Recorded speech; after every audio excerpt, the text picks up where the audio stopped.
And welcome to the United Stand. Manchester United in a shock Spurs transfer target that's not Alderweireld, it's not Son, it's not Dele Alli, it's not Eriksen, it's not Harry Kane. I just want to say as well, if you're watching live, I know sometimes I'm a little bit late. I'm a lot late tonight, so I am going to apologise. We had a problem with the lights. So I had to change it, which set me back a few minutes. But let's fly straight into the show. So, Di Marzio, that's brilliant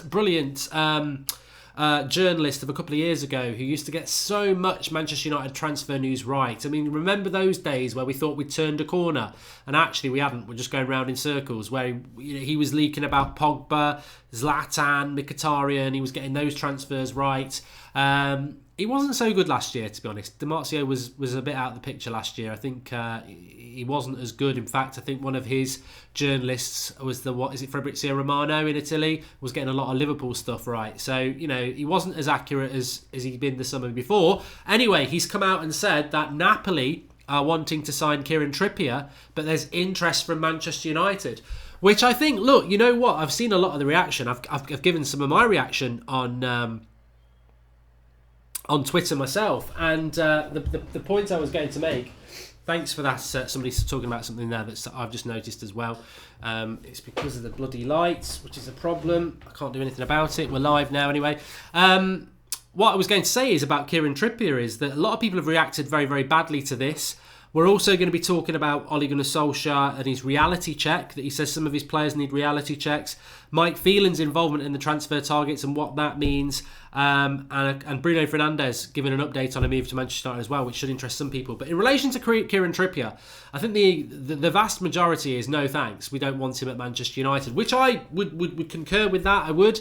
But what I would say is that, look, Kieran Trippier, is he better than what we've got at right back at the moment? Yes, he is. Of course he is. Kieran Trippier is better than Valencia. He is better than Ashley Young.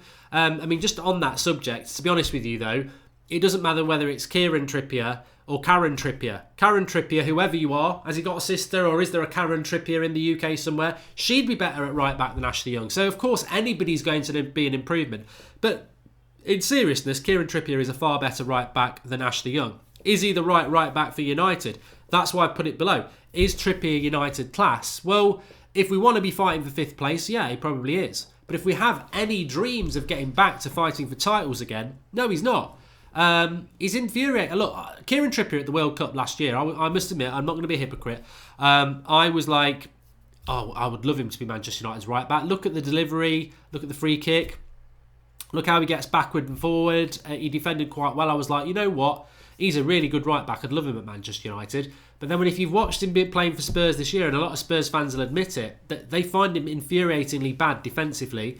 And so why would we want him? On top of that, he even if we signed him this summer, he would literally hit the squad at 29. He's 29 in September. So it just doesn't do it for me. It doesn't do it for me. To me, it would be... And welcome to Kevin Commodi, who is the latest member of the United Stand Members Club. Thanks for that, pal. Kieran Trippier, 29 in September, not had a great season at Spurs. 29, another player in that sort of touching 30. We know that this United team needs 3 years minimum to get anywhere near a title. I think that's generally believed.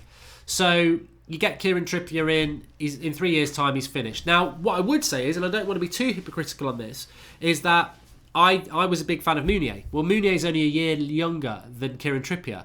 And I said about Meunier, well, I think it was a video I did a couple of weeks ago on a Friday, actually. And I said, get Meunier in for a couple of years and Delot is his understudy. And then in a couple of years' time, Delot becomes his right back. So that makes a little bit of sense with Trippier. That does. But my only issue with that is that just get Meunier. Don't get Trippier. Like, Meunier is a far superior right back to Kieran Trippier at the moment, who is somebody Spurs would be looking to get rid of. Spurs never sell on the cheap, so we'd probably have to spend 30 to 40 million pounds on Trippier when you get Meunier for 20 million. So for me, look, it's from Di Marzio, so you should never ignore it. But I'd be absolutely stunned if that was the sort of signing United were going to make. Because to me, it just doesn't make any sort of sense to go and get a player who Spurs fans are quite frustrated with to come in and be our right back. Mr. Smooth says sign Trippier. I prefer Rafael, not Trippier, says Ilasaban. Meunier is far better than Trippier, says Chauvin. And Trippier is unbelievably overrated, all from the World Cup, says Unknown27. I don't watch enough of Spurs to know what he's like year in, year out. He did have a very good World Cup, and I looked at him and went, oh, he's better than he's better than what we've got. But as I said, Kieran Trippier is as well. If we want to make steps forward, you've got to make better signings than Kieran Trippier. And as here forever says, Wan-Bissaka. There are options out there, but I've never seen us linked to Trippier at all. This is only because it's from Di Marzio. And as I said on Twitter, I hope Di Marzio is wrong, because I don't want us to be linked to him at all. Which brings me on to the next thing I was going to talk about. Bruno Fernandes is a player that I know a lot of you like. I think he's 23, 24. Scored a lot of goals this season in Portugal. He's come out and sort of spoken about his future and said that last summer there was some talk of him maybe going to England, but he didn't. He'd only done his first season, and he didn't feel that he was ready to physically go and play in the Premier League or in Spain. And what he said is that after the season I've had now, I am ready to move and play in the physicality of the Premier League if and when that happens. So that's an interesting thing that he, openly looks at that, because, of course, he plays for. I've had a brain freeze. He plays for Sporting, doesn't he? He plays for Sporting, Bruno Fernandes. I'm thinking of Joao Felix at Benfica. So he plays for Sporting, and of course they had a lot of problems, didn't they, last year with players like Mertens and that, who they nearly had to sell, and Bruno Fernandes stayed. So I said this to you a few days ago. I don't really listen to a lot of rumours, and you do get told a couple of things from people that I do listen to. One of which was that United will sign Bruno Fernandes. Do I feel that I need, the famous one we got right, and people hate it because, people don't like in the nose, and I don't like in the nose. Oh, I've been told we're signing this player, I've been told we're playing that.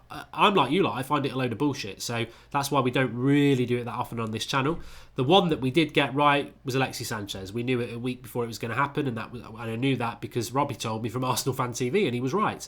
But I've been told about two players this summer that United are going to sign. And if I said to you that they're Jadon Sancho and Bruno Fernandes, then you'd get very, very excited. But you'd also get very, very mad if they didn't happen. So I'm not going to say we're definitely going to sign those players, because there's no such thing as definite in transfer windows. But they're the only two players that I've been told by somebody that I think is a pretty good journalist that we are going to sign.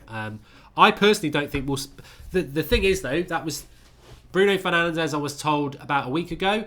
Jadon Sancho I was told about a month ago. And a lot can change in a month. I don't think Jadon Sancho is going to leave Dortmund. I certainly don't think Jadon Sancho is going to leave Dortmund to come to Manchester United if we're in the Europa League. But Bruno Fernandes is an interesting one. Whether I personally would want him or not, I know a lot of you would. I always worry about players coming from Portugal. Renato Sanchez, there's plenty. There's plenty that do very well in that league and then come to the Premier League and they don't perform as well, or go to other leagues and they don't perform as well. But you can't knock the lad. He's got all the right sort of attributes. And what I like about Bruno Fernandes is he's very much a central midfielder. He can play box to box. He's more of an attacking midfielder though. He's not this, like Joao Felix is more of an inverted winger, whereas Bruno Fernandes is more of a central midfielder. Any chance of getting Milinkovic-Savic, says Samak Roy. That's a name I've not heard in a very long time, Star Wars geek. I wouldn't want Milinkovic-Savic at Manchester United. Now, I could always do a cutaway to this time last year. I'll get Milinkovic-Savic. He's the right player. He's not a one-season wonder. He's a brilliant player. Let's sign him. That's what I was saying a year ago. Which is why, it always makes me laugh about where is the line on changing your opinion. I think a flip-flop is obviously somebody who says one day I can't stand that player, the next day they like them, the next day they hate them again, and that's flip-flopping. But I certainly think the very nature of football opinion, and I'm sure you're all the same because I'm like it, is that what you thought 6 months ago about a player may not be what you think now. And unfortunately, Milinkovic-Savic had a very, very bad World Cup, and he's continued that into his season with Lazio. He's not a player United should be looking at for two reasons. One, he's a risk, but two, Lazio seem to think they can get 80, 90 million for him, and I wouldn't pay anything more than 40 for him at the moment. And I don't think he is the sort of player that United need. I I don't think he's the sort of player United need, and I've not heard of anything has been linked to him at all. Milinkovic-Savic has been very good since October. Mark, very consistent, says Krista Sebastian Thomason. Look, I just said he's not a one-season wonder, but I don't think, for me, he has gone to the levels that I would want him at Manchester United. I think I probably made a bit of a mistake. And I watch a lot of Italian football. I just don't think he's what United need. I don't. If Pogba left and we bought Milinkovic-Savic, I think it'd be a massive risk. I really do. Why are we always linked to old age pensioners, says GTA Red Star Gaming. I know, I'm with you on that one. I really don't want us to be signing many players over the age of 27 this summer. I think that's not the way to go. Which is interesting because I just want to say this. I've seen a lot of people on social media today talking about Ole Gunnar Solskjaer's press conference. I did the reaction this morning, and I thought it was a very interesting press conference. So watch it. Watch my reaction on the United Stand press conference reaction, because I cover everything on that. But what I have thought about post that, having read a few things, there was a couple of things that really caught my mind. There was an article in The Sun, which could be a load of bollocks, and it was basically saying that Ole Gunnar Solskjaer, when the players went into the dressing room after the Barcelona loss, he had his head in his hands and he was just frustrated, and he was openly saying to some players, you're just not trying hard enough. Now, that could be true, that could be not. What was said in his press conference this morning is that he's happy with the attitude of a lot of the players, but some of the players need a reality check. And obviously Anthony Martial's been mentioned as one of those players. And the reaction to that amongst the fan base has been very, very positive. And my initial reaction was very positive as well. It's like, oh, Ollie's going to out the people who aren't trying hard enough. And yeah, good old Ollie, he's not going to take any prisoners. But then I thought, you know what? Something just dropped into my head about this, that I thought, actually, this is a problem, because he's happy with the attitude of some players, but some of the other players, they need a reality check because they should be doing more. And I thought, well, look, let's play a little Goldbridge game here. I think he's happy with Scott McTominay. I think he's happy with Chris Smalling. I think he's happy with Ashley Young. I think he's happy with Victor Lindelof. I think he's happy with possibly Lingard, because he runs around a lot. And I thought, well, actually, and he's probably not happy with Pogba, Martial, and maybe Rashford. And I thought, well, okay, Pogba, Martial, Rashford, reality check, they're three of our best talents. He needs to get more out of them, that's great. But he's happy with the attitude of people like McTominay, Chris Smalling, Ashley Young, because they try and they give their 100%. And I thought, you know what, take away the emotion from this. There's a big problem there, because we're not going to bother about Smalling, McTominay, Young, because they're trying 100%. But we're going to focus on Martial, Pogba and Rashford, because they're not giving 100%. But we're interested in them because they're our best players. So we'll give Smalling, for example, and Ashley Young, for example, a free ride because they try hard. And actually I was like, no, this is the same bloody mistake we've always been making recently. We seem to think that effort is enough for the Manchester United shirts. It's not. I don't give a shit if Chris Smalling gives 100% effort if he's crap. And I don't give a shit if Ashley Young gives 100% if he's crap. I do give a shit if Paul Pogba and Martial and Rashford are not giving 100%, because they're very, very good players, and if you get 100% from them, you get far better performances. But what the problem is also with the players who are giving 100%. You can't just go, oh, they're giving 100%, they're not the problem. They are the problem. Like, Ashley Young definitely gives 100%. He's just not very good. So I think we can become a bit blinkered by this. Oh, good old Ollie, he's having a go at those players who are not giving 100%. But the players who are not giving 100% are the better players. The players who are giving 100% are a problem as well, because they're not good enough. It's like we're focusing in on, quite rightly, on the players that are not giving it, not playing to the best of their potential, I suppose. The Martials, the Pogbas, the Rashfords. Great. We need to get more out of them. But we're also in the same sentence, we're saying, but I'm really happy with these set of players because they are giving their all. When actually they're as much of the problem anyway, because we're blinded by effort. Like, what I need to focus on is Pogba, Rashford and Martial. But what if Pogba, Martial and Rashford play brilliantly for the rest of the season? It won't mean we win every game, because the players that are giving 100%, they might cost us results because they're not good enough. And I hope I've explained that well, because that is it. We're so focused on we need to get the best of our best players, and we do, that we're blinded by, well, Young and Smalling and Jones, they give 100%, but they're crap. So I don't care. I would rather they weren't in the team and we give players like Bailly a go, because all right, we might have a problem with getting 100% from them, but they're far, far better.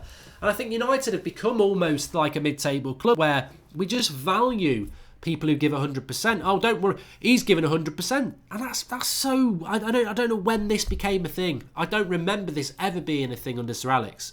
It really wasn't. Wearing a Manchester United shirt, yeah, you've got to give 100%, but it wasn't the number one thing. Like, it's not. It should be the guarantee. Everyone should be given 100% in the shirt. It shouldn't be, you get left alone. Look at Chris Smalling and Phil Jones. They give 100%, so we don't need to worry about their shit performances. Let's focus on the players who aren't given 100%, who should be playing better. Well, yeah, they need focusing on, but you can't ignore them just because they give 100%. I'll give 100% in a United shirt. Like, maybe Rashford's not. Maybe there's an issue with Rashford at the moment. Maybe needs a reality check. Well, maybe I'll get on the bus to Everton on Sunday and I'll play up front. I'll give 100%. I'll be blowing out my arse after 60 seconds. I'll need a defibrillator after 6 minutes. But I'll give 100%. And I know what? It'll be 100% of pure shit. So this is something that I think we're blinded by. We're all blinded by. Oh, let the player off who gives 100%. But then what if they're crap? This is Manchester United. This is a Manchester United football shirt. I'm not interested in Mark Nobles. I'm not interested in Titus Brambles who give 100%. I want Rio Ferdinands who give 100%. I want Verrattis who give 100%. That's the level of player that should wear a United shirt. I'm not interested in Ashley Young, Phil Jones, Chris Smalling, Jesse Lingard, just because they give 100%. If they're not good enough, they should be on the bench, and we bring players in who are. I see where you're going, but we need good players who give 100%. We don't seem to have any, says Baz One. Exactly. That's exactly what I was saying, really. We're not bloody Burnley. Exactly. We seem to have become Burnley. Like, these clubs live off, like, the whole, that grind-out cup final thing, the 100% effort. But do Man City dominate the Premier League because of 100% effort? No, they don't. They do put in the effort. And why a mercenary club with no real history or fans and it's all about the money? How does Pep Guardiola get those players to give 100% from minute 1 to minute 90 when they've got a ground like a funeral parlour, when all those players didn't even know Man City existed till they signed there, but they've given 100%? So, you've got to take your hat off to them for that. How do they do that? And yet Manchester United, the most historic club in the country, the best fans in the country, the most passionate club in the country, and yet we are playing players that are... We're trying to just put a team out of 100%ers. Burnley players. You shouldn't. You should be doing what Man City are doing. You should be getting these professional, top-level players who will play from minute 1 to 90 for the shirt. And it's a poor show. You know what? That's probably one of the best things I've ever said on this channel. If Man City, mercenary City, can put a team of professional footballers together who are basically mercenaries, who will give 100% from minute 1 to minute 90, how the hell can Manchester United not find 11 players who are good footballers to do that? It puts us to shame that we have to play Burnley-type players just to get somebody on the pitch who'll give 100%. It just shows how bad our recruitment has been. Rob Isbista, thanks for the contribution. Rory Matter says, honestly, which centre-back do you think we will sign? Honestly, Rory, I think we're going to sign Costas Manlas. Yeah, because he's cheap. I do. I think that's what we are going to do. Which brings me on to the next thing I wanted to say. I've read a couple of things today about Mike Phelan. Very important that Mike Phelan stays at Manchester United, and the impact that he could have on the transfer window, because apparently he's been advising Ole Gunnar Solskjaer on the sort of players that we should be looking at. And the article I read about it was that Mike Phelan will want the club to be focusing on young British talent who embody what Manchester United's all about, which is interesting because I think a lot of people would have two differing views on that. I think some people would be very excited about it, but some people would be like, why does it have to be British? Is football not cosmopolitan enough now over the last 20 years? The Premier League, I mean, you look at Man City's team, they've got Belgians, Spaniards, Argentinians, Brazilians. Do they need English talent? Is Raheem Sterling really the focal point of that team? He's a very good player, but Raheem Sterling could be dropped out for Griezmann and they'd still be a very, very good team. So I don't know why we need to... I don't know. I don't know whether that ship has sailed. I'd love that ship to come back, by the way. I'm not tribal in any way. That's just not what I'm like. I'm a Manchester United fan who was born in Nottingham, who moved to Dublin when he was 18, and that has lived in the Birmingham area for the last 7 years. So I'm not, tribal on, it's got to be how it's always been. That's just not how my mentality is. However, I'm a little bit nostalgic, and I would like to see a lot more English, Scottish, Irish, Welsh talent in the Premier League than there is at the moment. I think it's a bit, it does feel a little bit too European. That's just a personal view. I like it. I'd love to be able to see four or five British players in every Premier League side, but it's not the be all and end all. It doesn't keep me up at night, but I don't think it's the way for Manchester United to go. I don't. And also, there's two reasons for that. Again, look, if you're telling me that you can find Gary Neville, the next Paul Scholes, the next Nicky Butt, the next Ryan Giggs, who are all from the immediate vicinity of the Manchester area, and that we can sign those sort of players, and they're going to get in a United shirt, they're going to fight for the shirt, and they're really, really good talents. Of course, I'd love that to happen. But that's the second part of the problem is, where are these young British players that embody what Manchester United's all about? I think of players like Jadon Sancho. Well, yeah, I would like him to come to Manchester United. Declan Rice last week, he for me, he's nothing more than maybe. I haven't seen enough of him to know whether he's going to be this great player yet. So he's a risk. Other than that, there are players out there, but I don't think they're gettable. So I don't think a focus on just young British talent is the way that's going to work for Manchester United. I think they're going to have to go more cosmopolitan than that. Who is your pick to leave the squad this year, says Kevin Camoni? I personally think that Rojo and Darmian will go, and that might be it. Obviously Valencia will go because he's going to go anyway. And hopefully Mata as well, with all the best wishes. But that would be, and that's 4. And to be honest, I think that'll be it. Phil Jones isn't going anywhere. I wish he was. Ashley Young's not going anywhere. I wish he was. I don't think Sanchez is going anywhere. I wish he was. Matic, again, I think I'd like him to go. He won't. Chloe Jenkins, how about Richarlison improving? And many top clubs are looking at him. Got Premier League experience. Yeah, a lot of people like Richarlison, Chloe. For me, I think there's better out there. I do. Nothing against him, really. He's just not the sort of player I would go for. Shurab Chowdhury says, maybe Glazers just want to cash in on United commercial value for another few years by buying these not world-class players and get the F out. I was quite cynical today because obviously in the press conference, Ole Gunnar Solskjaer was speaking about we've got to be realistic, we've got to take it step by step, and buying 7 players at once isn't going to be the solution, etc., etc. And I said, roughly translated, Ollie's been told he's only getting £150 million. Hardly anyone. He's going to have to work with pretty much the same squad that he's got. And as long as he gets top 4 every year, the owners will be happy. And, that is the thing we don't know, isn't it? And we saw it at Arsenal with Wenger for many years. Their owners were happy as long as they were getting in top 4 because that's enough money for them every year. Have we got owners like that now who actually, yeah, we'd love to win a title, but we're not going to give you the money to do it. We'll only ever give you the money to get in the top 4, and we'll only give you a certain amount of money to do that because we want to make profit.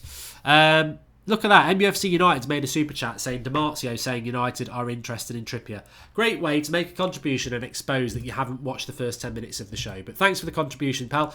Remember, if you want to join the United Stand Members Club, you can do. You can click the join button, or you can go through the link in the video description and get involved with that. You get your little badge next to your name, and you get access to the emojis. And we do put up specific community posts on the homepage for the members to get involved in. A little bit of bad news about Timothy Fosu-Mensah, actually. He's picked up a knee ligament injury, so not another good year for him. You'd worry about that, actually, because I was like, there's talk of him going to Ajax. I was like, I'd love to see him go on the tour so Ollie can have a look at him and see if there's anything Ollie can do with him, because Fosu-Mensah, I think at the moment, if you're asking me what's going to happen with him, I think he's not going to make it at United. I think he'll be gone. But there is a slim hope, but that hope is only if Ollie gives him a chance in the summer and thinks, I can do something with this kid. But if he's done his knee in, it's nearly the end of April now. Knee ligament damage, you're talking at best, God, he'd be struggling to be back for the start of July. And that's when he needs to be back for pre-season. So it's not looking good for Fosu-Mensah. It just seems to go from one bad thing to another, which is a shame. I just want to say this as well. I just want to say this. I haven't said it on anything really. I did That's Football earlier on. I did my Manchester United career mode. Champions. I can't believe it. I'm so happy. But a lot of people have been talking about Ashley Young today because obviously a lot of footballers today have done a 24-hour hashtag enough, removing themselves from social media to try and force these social media companies to act more firmly in relation to online racial abuse, which is a very, very good cause. I've been a bit cynical of it because I don't think it's enough. I don't think that is enough. I don't think footballers who probably tweet twice a week going off Twitter for 24 hours. I get the point of it, but I think they need to do more. I personally think that this is, something I would love to the United stand to get involved in as a community. I've spoken to people like Flex and Rants about it because I'm very passionate about it. And nobody should accept it. It's it doesn't matter what your ethnic background is. Whether you're a victim or not, you should not tolerate racism. It is completely unacceptable in the modern day. And everybody needs to unite behind that. And I think that these footballers who if they're willing to do 24 hours off social media, the next time it happens on a football pitch, they should do the very next Premier League weekend we're not playing. Only the firmest of actions is going to make the firmest of actions happen the other way. And that's my thought on that. But Ashley Young is very interesting because there's been a lot of racial abuse aimed at Ashley Young, which I would say, well, there's two things I'm going to say here. If you thought Ashley Young was shit against Barcelona, you'd be absolutely right. If you criticised his performances over the last few weeks as in a Manchester United shirt, you would be absolutely right. I can't say anything about that. That is right. I've done it myself. If you took that anger and frustration at Ashley Young to anywhere near racism, then you're the useless shit. Because that's why would you do that? Why would you take somebody's poor performance and make it about the colour of their skin? That's totally unacceptable, and no human being should be criticised, bad performance or not, because of how they look. That should not be happening, and it is totally and utterly acceptable. I don't want Ashley Young wearing a Manchester United shirt for the rest of this season, but it's got nothing to do with the colour of his skin, and people who make it about that. As I said, I can't be more clear. Ashley Young footballer, crap.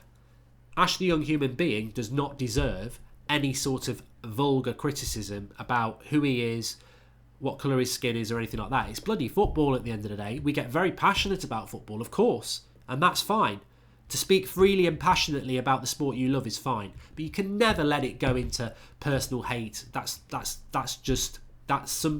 people who do that have a real issue with the blurred lines between reality and what at the end of the day is a very important sport, but is a sport, and that sort of aggression and thing needs stamping out. So I hope I've made my point clear on that, and I think that's the point of everybody else.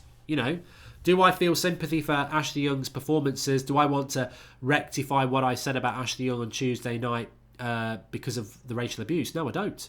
I still think he played shit on Tuesday night. What I'm saying is any racial abuse is totally unacceptable. Praveen Thomas says, our club is paying way too much than our players deserve, so I think our players are sitting in their comfort zone monetary-wise. We need to buy young, value-for-money players. And maybe that's a business decision that's very, very good, but it's whether the quality of those young players is out there.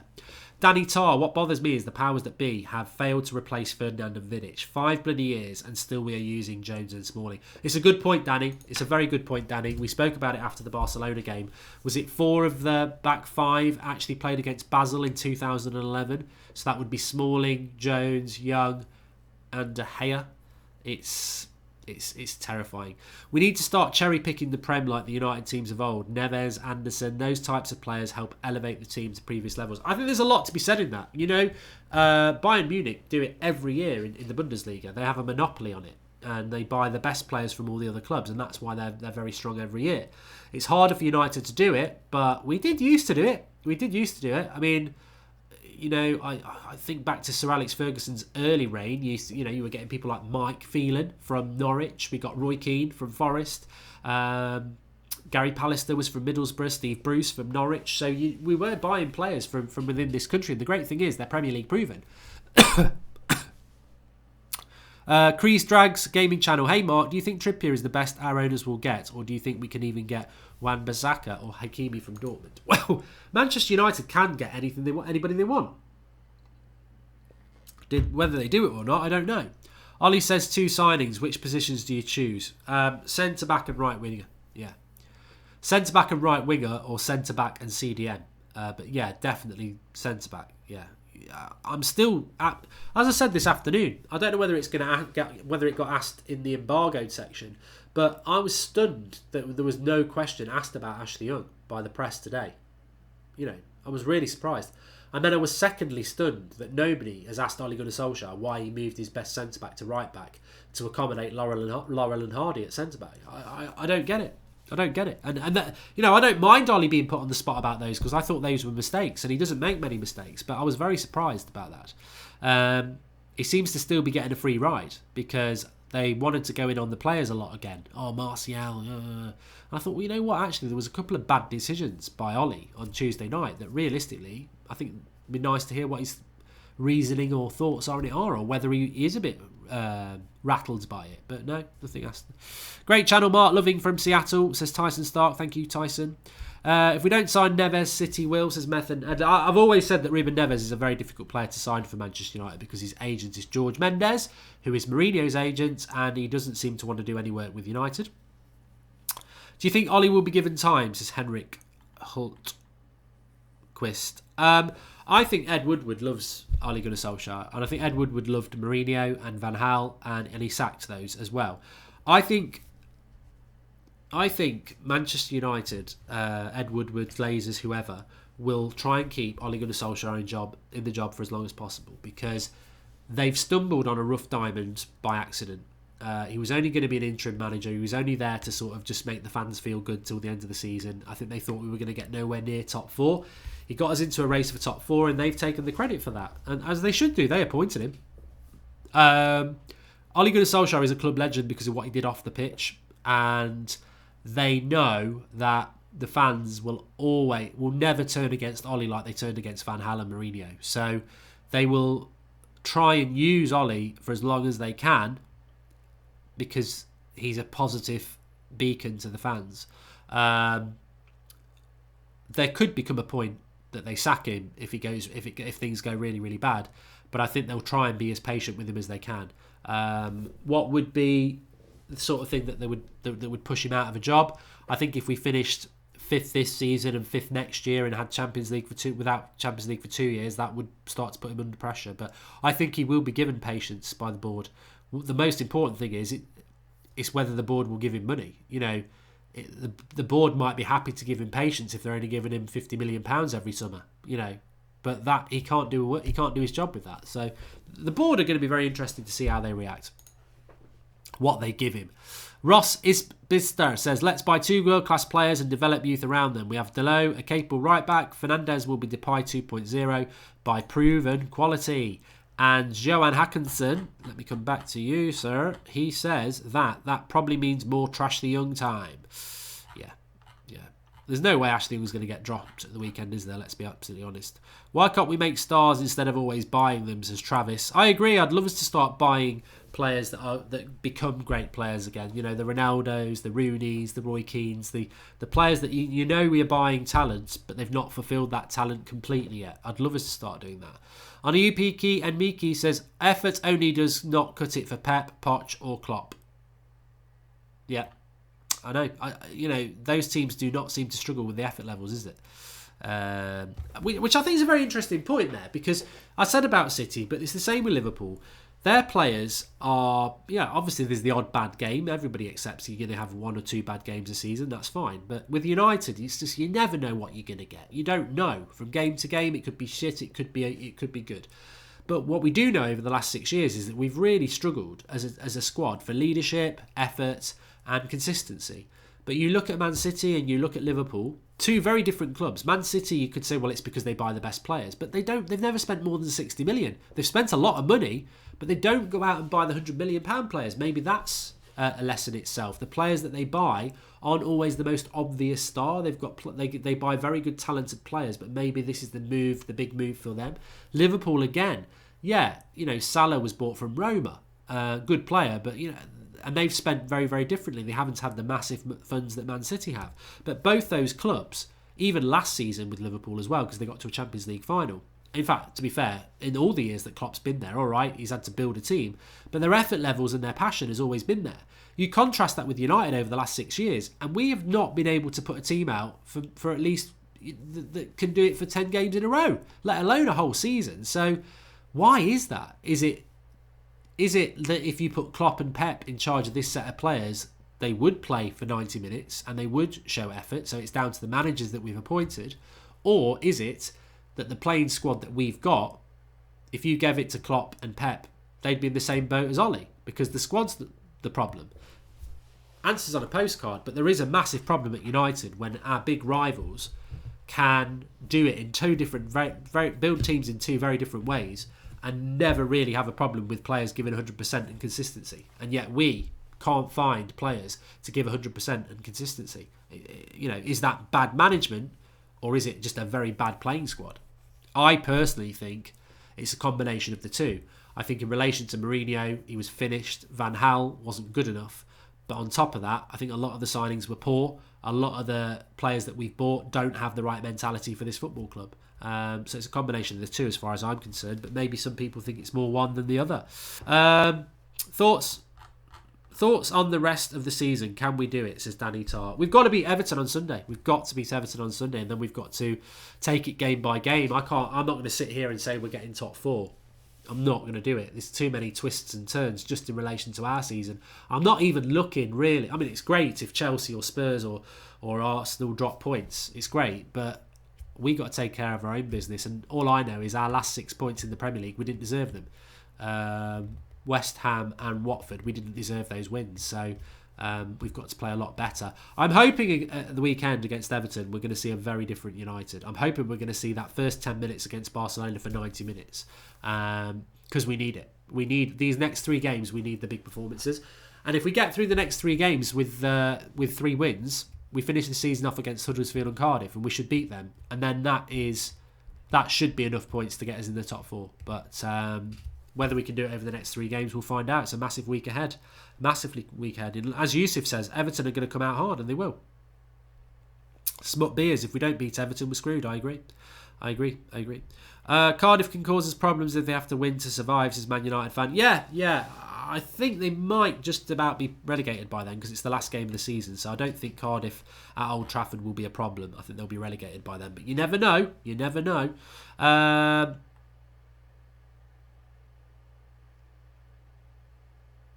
Andrew Ellis says, don't we have a short period in getting players in, as August the 16th is the end of the transfer market? I've got a funny feeling, I have to look at this every year, doesn't the transfer market open up on like the middle of May, even though the season's still running? And if I remember what happened last year, it opened up in the middle of May, but no English Premier League club bought any players for the first 2 or 3 weeks. So we sort of destroy ourselves, really. It was Wenger's idea, wasn't it? We want to close the Premier League transfer window before the first game of the season. Europe doesn't do it, so you could end up losing your own players when the season started and not being able to replace them, which is shit. But on top of that, you're never going to be able to buy any players from Europe in the first few weeks of the window because their seasons aren't over yet. So I don't know. I think it's a stupid system. My understanding is that the transfer window in the Premier League opens in the middle of May and it closes the night before the first game of the Premier League, which I think is the 8th of August this year. So, yeah. We do need a director of football, Michael Jones. You are absolutely right. Zed Jamie. Mark, if we finish 4th and English clubs win both the European competitions, we miss out on Champions League. It's a high possibility. I think the way it works, correct me if I'm wrong, is that if United finish 4th, and Spurs win the Champions League but they finish 5th, and Chelsea or Arsenal win the Europa League but they finish 6th, then 4th will not get you in the Champions League. That's my understanding of it, yeah. But is that likely? Well, it could happen. We need to finish 3rd, don't we? But it's all if, buts and maybes. At the end of the day, if we don't get in the Champions League next year, there's only one person to blame, and that's Jose Mourinho. Ollie got us back into a top four race we never should have been in, so it won't be on him. Anyway, Thanks everyone for watching. Please do drop a like on the video. I suggest you go and watch the Ole Gunnar Solskjaer press conference reaction I did this morning, because you might not have seen his press conference, and there's quite a few good bits from there that I reacted to. So make sure you give that a watch. We're back tomorrow. We've got some content going up for you tomorrow. I'll be back at 8 o'clock tomorrow night live as well. Please do smash a like on video, everybody, before you go. And remember, I must just say as well, if you're interested in the United Stand merch, we've got hoodies, we've got polos, we've got t-shirts, we've got the United Stand FC kit, we've got all sorts. The link is in the video description for you to check that out. You might want to get yourself a little Easter treat instead of an Easter egg. You know, put something on you instead of in you. And that is not anything sexual. I'm talking about chocolate in your mouth or United Stand merch on your shoulders. So link in the video description for that. I'll speak to you tomorrow.